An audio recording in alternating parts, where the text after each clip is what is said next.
Os representantes da Torre de Vigia mentem descaradamente com relação à desassociação no julgamento que está sendo feito na Noruega.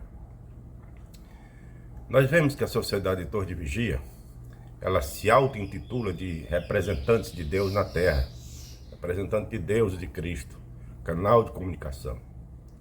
Então, quando alguém resolve sair dessa organização, então eles passam a ostracizar a pessoa. Eles até incentivam a ser tratado aquelas pessoas que saem como se estivessem mortas. Isso mesmo, veja, a Sentinela, 15 de novembro de 2011, no artigo de estudo intitulado Devemos ser santos em toda a nossa conduta, diz: trate os entes queridos e desassociados como mortos por Jeová, e não os lamente. Quer dizer, tratar o desassociado como morto e não lamentar.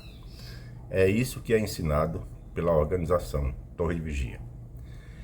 A Sociedade Torre de Vigia continua a exigir dos seus membros que rejeitem os seus amigos e parentes desassociados e os tratem como pessoas rejeitadas por Deus. Quem já foi ou é testemunho de Jeová sabe muito bem que os que são desassociados ou se dissociam da organização Torre de Vigia são encarados como mortos pelos seus anteriores irmãos. Essa é uma realidade. E eles estão tentando esconder essa realidade lá na Noruega. Mesmo pais, filhos, avós, irmãos, amigos de infância, afastam-se de entes queridos desassociados ou dissociados, evitando mesmo dirigir-lhes um simples oi.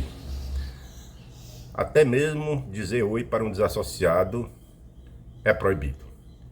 Agora não, que eles mudaram um pouco, aqueles que vão ao Salão do Reino já pode ser cumprimentado, Mas até o ano passado não podia nem dizer oi, mesmo que a pessoa fosse no Salão do Reino, A campanha de difamação e discriminação contra os dissidentes continua, diz a Sentinela, 15 de setembro de 2011. Os apóstatas estão mentalmente doentes e tentam contaminar outros com os seus ensinos deturpados. Diz que devemos evitar o contato com os apóstatas. Então eles consideram quem sai da organização como doentes, como pessoas que estão doentes e que devem ser evitados, Aqui na Sentinela, ainda 15 de julho de 2011, na página 16, diz assim: suponha que um médico lhe recomendasse evitar contato com alguém que está infectado por uma mortífera doença contagiosa. Você entenderia as palavras do médico e você seguiria estritamente o seu conselho. Bem, os apóstatas estão mentalmente doentes e tentam contaminar outros com os seus ensinamentos desleais. Jeová, o grande médico, nos diz que devemos evitar o contato com os apóstatas. Então veja que eles consideram os que saem, os apóstatas, como mentalmente doentes, como pessoas contagiosas, que não se deve ter contato para não ser contaminado. Veja bem o grau de insanidade que tem essa organização. Esta é a tática das Testemunhas de Jeová. Em vez de refutar as questões levantadas por ex-membros da religião, os Testemunhas de Jeová atacam vorazmente os apóstatas de forma rude, para deixar as atuais Testemunhas de Jeová com nojo dos ex-membros, nem que sejam seus familiares. Então veja, eles não escutam aqueles que saem, não querem saber os motivos da saída. E eles, dizendo que a pessoa é como se fosse um contagioso, é para que a própria família passe a ter nojo da pessoa, tratar a pessoa como um morto. Essa é que é a realidade, No Ministério do Reino, do mês de agosto de 2002, nos traz a atenção o que deve fazer com os que se afastam dessa organização. execrá-los e nem mesmo falar com tais. É o que diz esse Ministério do Reino. É na página 4, parágrafo 13. Mesmo que sejam pais, mães, irmãos, carnais, desta forma, contribuindo para a desagregação familiar e se aliando aos poderes iníquos dos demônios. Então, não importa quem seja, pode ser mãe, pai, irmão, é para cortar todo contato. Veja o que diz esse Ministério do Reino de agosto de 2002, página 4, parágrafo 13. Depois de ouvir um discurso numa assembleia de circuito, um irmão e sua irmã carnal se deram conta de que precisavam mudar o modo como tratavam a mãe, que morava em outro lugar e havia sido desassociada há 6 anos atrás. Logo depois da assembleia, o irmão ligou para a mãe e, depois de reafirmar seu amor por ela, explicou que não falaria mais com ela, a não ser que um assunto familiar importante exigisse esse contato. Então veja, esse irmão e essa irmã aqui, eles conversavam com a mãe que era desassociada, estava com 6 anos. Mas aí nessa assembleia foi dada instrução que não era para conversar mais com ninguém desassociado. Fosse mãe, fosse pai, fosse avô, não era para falar mais. E então quando terminou a assembleia, eles pegaram o telefone, ligaram para a mãe, aí disseram: ó, mãe, não vamos mais falar com a senhora. Só se a senhora voltar para a organização. Se a senhora não voltar, não vamos mais falar, a não ser que seja um assunto familiar muito importante que exigisse contato. A não ser, não vamos mais falar com a senhora. Já pensou? Não procure desculpas para se associar com um membro da família desassociado, como, por exemplo, trocando e-mails. É o que diz a Sentinela, 15 de janeiro de 2013, página 16, parágrafo 19. Quer dizer que nem mandar um e-mail para um desassociado, seja pai, seja mãe, não é para mandar. É o que é ensinado pelo corpo governante, né? E veja o que foi dito na revista A Sentinela, 1º de outubro de 1952, página 599.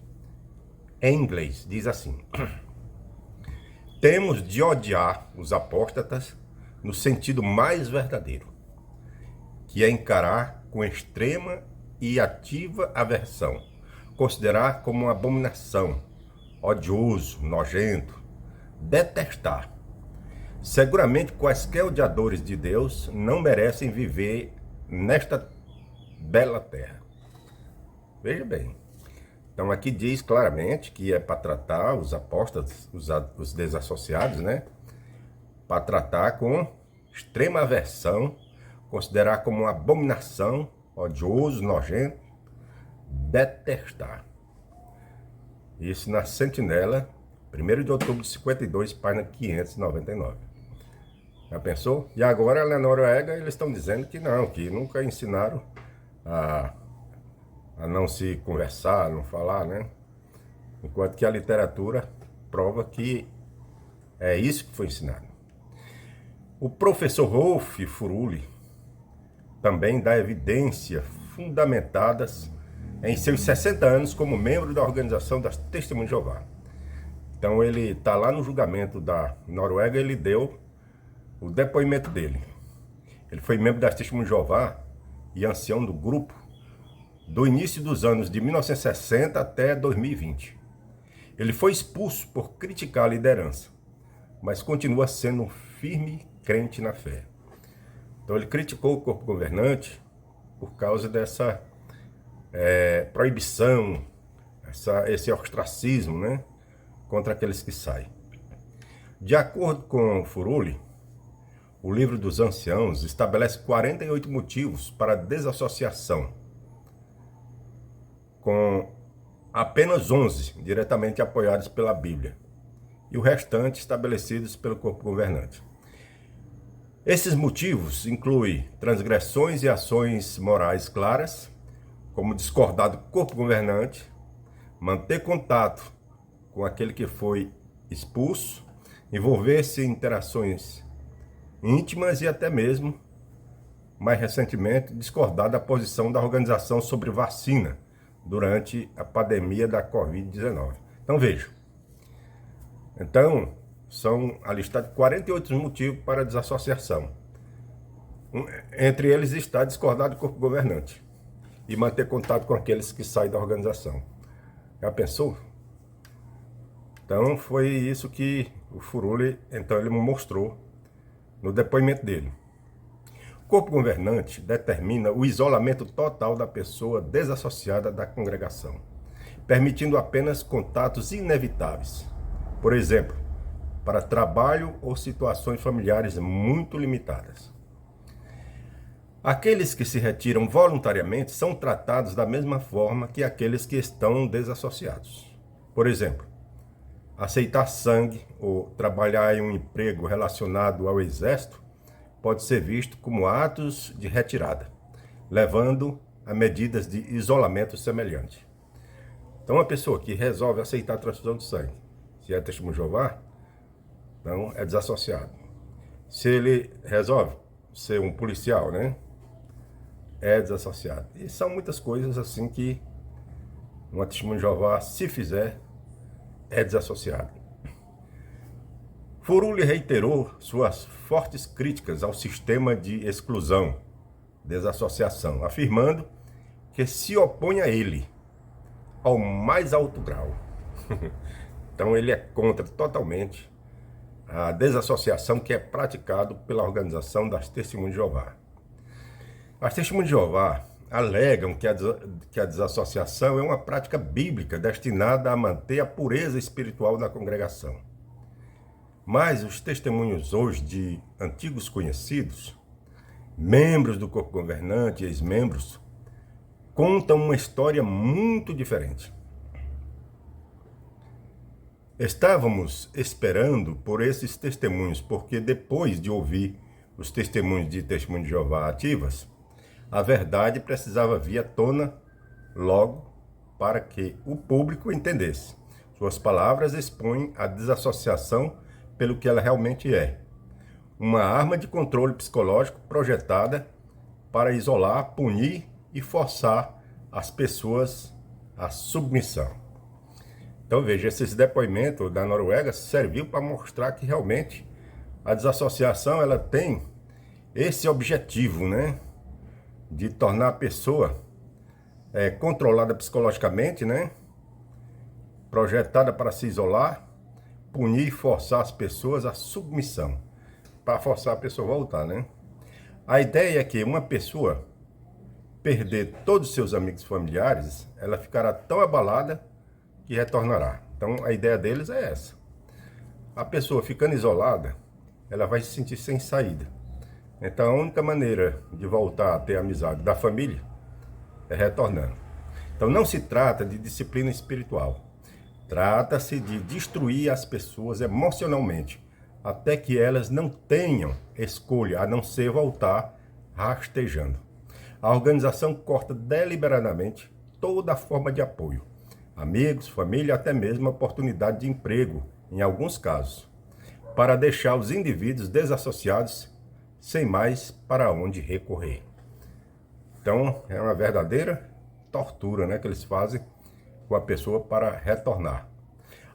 A literatura oficial da Testemunha de Jeová deixa isso bem claro. Não temos nenhuma comunhão espiritual social com pessoa desassociada. Mantenha no amor de Deus, página 207. Então, não se mantém nenhuma comunhão espiritual com pessoas desassociadas. É o que diz esse livro. Mantenha-se no amor de Deus, página 207. Esta não é apenas uma consequência religiosa. É um exílio social total. O manual do gerenciamento secreto, do pastoreio, o rebanho de Deus, né? Reforça essa política com instruções estritas. Além do contato resultante, como trabalho, algo muito especial na família, como escrever um testamento, isolamento total é necessário. Pastoreio o Rebanho de Deus, capítulo 12. Então, dá as instruções do que se deve fazer com aquele que é desassociado, né? Se você está dentro da organização, você permanece, não por fé, mas por medo de perder tudo. Se você for desassociado, você será cortado, apagado e ficará sem nada. Se você questionar a liderança, você será silenciado. Não se trata de escritura, do que diz a Bíblia. Trata-se de poder da organização. Se a desassociação fosse uma disciplina amorosa, as pessoas não ficariam obrigadas a voltar por medo de perder suas famílias. Então, se é uma desassociação amorosa, por que as pessoas são obrigadas, né, a voltar? Não é amorosa. A pessoa volta porque quer ter a família de volta, né? Se as testemunhas de Jeová realmente permitissem uma consciência pessoal em questões de associação, os membros não corriam o risco de serem desassociados ou se recusar a rejeitar seus entes queridos. Então veja, se o corpo governante realmente acreditasse que suas políticas eram morais, eles não esconderiam vídeos, enganariam tribunais e reescreveriam sua história. Então eles já tiraram alguns vídeos comprometedores, né, do ar, né, para não se complicar. Então as testemunhas de Jeová não tem escolha quando se trata de desassociação. Aqueles que saem são apagados. Aqueles que ficam vivem sob constante ameaça de expulsão. Isso não é fé, é coerção. Isso não é disciplina espiritual. Isso é guerra psicológica. É um sistema de medo disfarçado de religião. Essa aqui é a verdade.